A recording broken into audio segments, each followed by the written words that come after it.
بسم اللہ الرحمن الرحیم، السلام علیکم ورحمۃ اللہ وبرکاتہ۔ میں ہوں بلال کتب آن لائن کے ساتھ، اور آج عراق میں کربلا کے مقام پر حضرت عباس، جن کو حضرت عباس غازی کہا جاتا ہے، شہید ہوئے کربلا میں، لیکن امام علی کرم اللہ نے ان کو لقب جو ہے وہ شہید غازی کا دیا۔ اس شہید کو غازی کا لقب کیوں دیا، یہ بات ضرور کریں گے آج اپنے علماء کرام سے، لیکن یہ بات کہتا چلا جاؤں کہ علم جو ہے وہ سب نے اٹھایا ہوگا۔ حضرت علی کرم اللہ نے بھی خیبر کا علم اٹھایا۔ یہ بڑی بات تھی کہ آپ نے رسول پاک صلی اللہ علیہ وسلم کی خواہش پہ کہ کون اللہ سے محبت کرتا ہے اور پھر وہ جو کہ اللہ اس سے محبت کرتا ہے وہ علم اٹھائے گا۔ لیکن جب بھی میں کہوں گا علمدار، تو خدا کی قسم اس دنیا میں کوئی شخص ایسا نہیں ہوگا جو یہ کہے کہ علمدار علی ہے۔ جب علمدار کا نام آئے گا تو غازی عباس علمدار ہی کا نام ہوگا۔ آج ان کے قدموں میں بیٹھ کے ان کی باتیں کریں گے، اس لیے نہیں کہ ان کی باتیں کر کے ہم آپ تک کوئی پیغام پہنچا سکیں، صرف اس لیے کہ اس پیغام کے ذریعے امت مسلمہ آج وہ سبق لے سکے جو کربلا کا تھا، اور ہم اپنے لیے ایک سلامتی کا پیغام لے کے اپنی قبر میں جا سکیں، تاکہ وہاں جائیں تو ہم یہ کہہ سکیں ضرور اپنے فرشتوں سے کہ دیکھیے غازی کے قدموں میں بیٹھ کے ہم نے بھی ذکر حسین کیا تھا، ہم نے بھی ذکر رسول کیا تھا، ہمیں اس کے صدقے میں حساب نہ لو، بے حساب بخش دو۔ آج یہ کرتے ہیں، اور آپ بھی اس بات کو نیاز سمجھ کے سنیے گا اور قبول کیجیے گا۔ آستاں ہے یہ کس شاہ ذی شان کا، مرحبا مرحبا۔ آستاں ہے یہ کس شاہ ذی شان کا، مرحبا مرحبا۔ آستاں ہے یہ کس شاہ ذی شان کا، مرحبا مرحبا۔ آستاں ہے یہ۔ میرے ساتھ موجود ہیں آج ذکر حضرت عباس غازی کرنے کے لیے حبیب عرفانی صاحب۔ السلام علیکم سر۔ اور مجھے لگتا ہے کہ آج کربلا کا ہمارے ساتھ تو یہ ایک معجزہ ہے کہ ایسی ایک شخصیت موجود ہیں جو کہ ہماری زندگی کو آسان کرتے ہیں، اور یہی پیغام جو ہے یہ امام علی کرم اللہ کا ہے، اور اس کو قائم کیا حضرت عباس نے، زندگی لوگوں کی آسان کر دی۔ حسن ہمارے ساتھ ہیں۔ حسن، بہت شکریہ آپ کا۔ اور ہمارے ساتھ ہیں ڈاکٹر حسین اکبر۔ میں پہلے بات شروع کرتا ہوں عرفانی صاحب آپ سے۔ جو مقامات حضرت عباس غازی ہیں، دیکھیے ہم ان کو کہتے غازی ہیں جبکہ ان کی ہے شہادت کربلا، تو یہ غازی کا مقام آپ کو جو ہم دیتے ہیں محبت اور عشق میں، اس کو آپ کس طرح سمجھتے ہیں؟ یہ کس طرح آپ نے پایا؟ بلال صاحب، بات یہ ہے کہ اس کائنات میں بہت سی شخصیات ایسی آئی ہوں گی جو جن کی مثال ملنا مشکل ہوتی ہے۔ انہی بے مثال شخصیات میں اگر حضرت عباس علمدار کو شامل کیا جائے تو شاید ان کے مقام و مرتبے تک کوئی نہیں پہنچ سکتا، کہ جس انداز میں مولا علی کے بیٹے ہیں، امام حسین علیہ السلام کے بھائی ہیں، لیکن اس محبت کا، اس طریقے کا، اس تعلق کا آپ کوئی بھی شخص اندازہ نہیں کر سکتا کہ زندگی بھر اپنا خادم کہہ کے مخاطب کرے کہ میں آپ کا خادم ہوں۔ آقا کہا، آقا کہا، آقا کہا، اپنے آپ کو خدمت گار کہا۔ اور یہ جو ایک محبت، اب ایک جو ہمارے معاشروں میں یا عام طور پر ایک سٹیپ بردر کا تصور ہے، وہ یہاں نظر نہیں آتا، تعلق آتا ہے، یہاں تو بھائی سے بڑھ کے رشتہ نظر بڑھ کے رشتہ، کہ یعنی اس کو ایک اس رشتے میں نہیں، یہ ہے کہ میں تو خادم ہوں، میں غلام ہوں آپ کا، آپ میرے آقا ہیں، میں آپ کی خدمت کے لیے ہوں۔ اور یہ زبانی بات نہیں، یہ عملی، یہ آپ نے کر کے بھی دکھایا، عملی بات ہے کہ ساری زندگی۔ میں نے شاہ صاحب روایتوں میں ایسا پڑھا ہے، اور مجھے تو یقین ہے اس بات کا، آپ نے کبھی بیویوں کی طرف، بہنوں کی طرف آنکھ اٹھا کے نہیں دیکھا، ہمیشہ قدموں کی طرف دیکھا ہے۔ یہ جو ایک روایت پیدا کی حضرت عباس نے، عاجزی کی، یہ حسن بڑا عجیب لگتا ہے کہ جب مولا علی کا نام آتا ہے تو سر جھک جاتا ہے، امام حسین کا نام آتا ہے سر جھک جاتا ہے، لیکن جب غازی کا نام آتا ہے تو عجیب جدت اور عجیب جذبات جو ہیں وہ ابھرتے ہیں، اور وہ محبت کا جو جوش ہے، جو سمندر ہے، وہ سنبھالے نہیں سنبھلتا۔ یہ جو غازی کا لقب دیا گیا ایک شہید کو، اس پہ اپنے جذبات کا اظہار کیجیے۔ چونکہ یہ 14 معصومین میں نہیں ہے، 14 معصومین میں امام میں نہیں ہے، اور 14 معصومین میں نہیں ہے، مگر انہوں نے اتنا پاک دامن رہے، اتنا غیور رہے، اتنا باوفا، اتنا عالم رہے، اپنے کو وہ اتنا پہنچایا آنکھیں یعنی معصوم کی طرح لگنے لگے. واہ واہ واہ واہ. اور ہم یہاں جب دیکھتے ہیں کہ ایک انسان اس حد میں کمالات حاصل کر سکتے ہیں کہ معصوم سے اتنی وفاداری اور اللہ کی اتنی اطاعت کہ امام معصوم علیہ السلام جعفر الصادق علیہ السلام نے زیارت میں جب کہ زیارت فرماتے ہیں السلام علیکہ ایھا العبد الصالح، عبد الصالح کا لقب دیا گیا. جس طرح حضرت خضر کا لقب علیہ السلام لقب جو ہے العبد الصالح، اور عباس کا بھی یہی لقب ہے کہ کتنے نیک ہے کہ عبد الصالح کا لقب دیا گیا.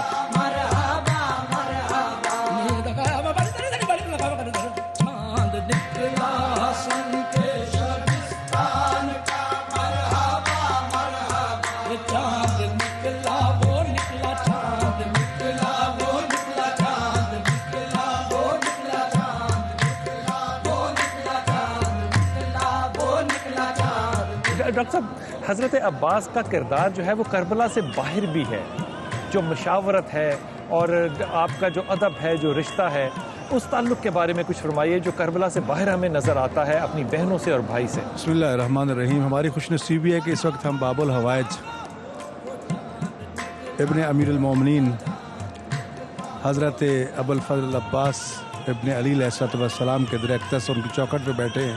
حقیقت یہ ہے کہ جناب سیدہ طاہرہ صدیقہ کبریٰ جناب زہرا سلام اللہ کی شہادت کے بعد جناب علی ابن ابی طالب علیہ السلام نے ہمیشہ یہ چاہا کہ میں ایک ایسی خاتون سے شادی کروں جس کے طرح سے مجھے خدا ایسا بیٹا عطا کرے جو بہادری شجاعت میں میرا وارث ہو. واہ. اور اس سلسلے میں نگاہ انتخاب جو ہے وہ اپنے بڑے بھائی جناب عقیل پہ پڑی کہ اس کا انتظام آپ کیجیے. تو آپ نے خاندان بنی کلاب سے اس کے سردار کی بیٹی فاطمہ کلابیہ کے نام سے جو پہچانی جاتی تھی ان کا رشتہ منتخب کیا اور سلسلہ ازدواج میں منسلک ہوئے. تو خداوند متعال نے آپ کو وہی فرزند عطا فرمایا کہ جس کی آپ کو خواہش تھی. تو جب جناب علی علیہ السلام کو خبر دی گئی اسی مسجد کوفہ میں خبر ملی تو آپ نے جب ان کے چہرہ انور کو دیکھا تو فرمایا کہ یہ میرا بیٹا ہے، یہ میری شجاعت کا وارث ہے. 13 سال کی عمر تھی جب جنگ صفین ہو رہی تھی. تو جنگ صفین میں جناب عباس نے اپنے بابا سے درخواست کی تھی کہ بابا میں چاہتا ہوں کہ میں اس میدان جنگ میں جا کے جہاد کروں. 13 سال کے 13 سال کے. تو جناب امیر المومنین علیہ السلام نے اجازت تو دی لیکن چہرے پہ نقاب ڈال دی، اس لیے کہ یہ شہزادہ حسن و جمال میں اتنا کمال تھا. بنی ہاشم کے حسن و جمال کی اپنی تاریخ ہے اور ان میں پھر جو قمر بنی ہاشم یعنی بنی ہاشم کا بھی چاند وہ کتنا حسین ہوگا. تو چہرے پہ نقاب ڈالی تاکہ بد نظروں کی نظر نہ لگ جائے اور رخصت کیا میدان جنگ میں. تو 13 سال کی عمر میں آپ نے جنگ صفین میں اس طرح تابڑ توڑ حملے کیے کہ ہر شامی بھاگ بھی رہا تو اس کی زبان پر یہ لفظ تھے واللہ ھذا علی ابن ابی طالب، خدا کے سمجھے علی کے سوا کوئی نہیں ہو سکتا. جب ہر طرف سے یہ آواز اٹھی کہ یہ علی ہے، یہ علی ہے، یہ علی ہے، اس وقت اپنے چہرے سے نقاب لوٹ کے کہا کہ میں علی نہیں ہوں، انا ابن الصغیر، ملک کے سب سے چھوٹا بیٹا عباس ہے. تو یہ غازی کا لقب آپ کو جنگ صفین میں بابا نے عطا کیا تھا. امام علی کرم اللہ کا ہے. ہاں جی. تو انہوں نے یہ لقب عطا کیا تھا کہ آپ غازی ہیں اس لیے کہ فاتح ہو کے آپ جنگ صفین سے لوٹے. اور آج دنیا میں بڑے غازی موجود ہیں، بڑے بڑے غازی موجود ہیں، لیکن جب بھی غازی کہیں گے تو ہمارے صفحہ ذہن پہ جو ہے جناب قمر بنی ہاشم جو ہے اس کی ذات جو سامنے آ جاتی ہے. اس طرح علمدار بڑے بڑے علمدار گزرے ہیں دنیا میں. جناب جعفر طیار کا واقعہ مشہور ہے، جنگ موتا میں علم کی تاریخ ہے. حضرت حمزہ سید الشہداء علمبردار تھے. جناب علی علیہ السلام خود علمبردار تھے. کون بھولے گا جی، کون بھولے گا. ہر جنگ میں رسول خدا صلی اللہ علیہ وسلم کے جنگ کے سپاہیوں کے سپہ سالار علمبردار علی ابن ابی طالب علیہ السلام تھے. لیکن کربلا معلّہ میں امام حسین علیہ السلام نے اپنے لشکر حسینی کا سپہ سالاری نہیں بنایا بلکہ ان کو علم عطا کیا. اس لشکر حسینی کے علمدار آپ ہیں. تو جیسا کہ آپ نے یہ فرمایا کہ جہاں تک ادب کا تعلق تھا، احترام کا تعلق تھا، عقیدت کا تعلق تھا، وفا کا تعلق تھا، اس ماں کے بیٹے تھے کہ جو زوجہ امیر المومنین بن کے جب آئیں تو در زہرا پہ قدم نہیں رکھا، چوکھٹ پہ اپنی پیشانی رکھی جی. اور جب جناب زینب کلثوم نے استقبال کیا اور استقبال کرتے ہوئے اماں کہہ کے پکارا تو کہا نہیں میں تمہاری اماں بن کے نہیں آئی، میں تمہاری کنیز اور خادمہ بن کے آئی. سبحان اللہ جی.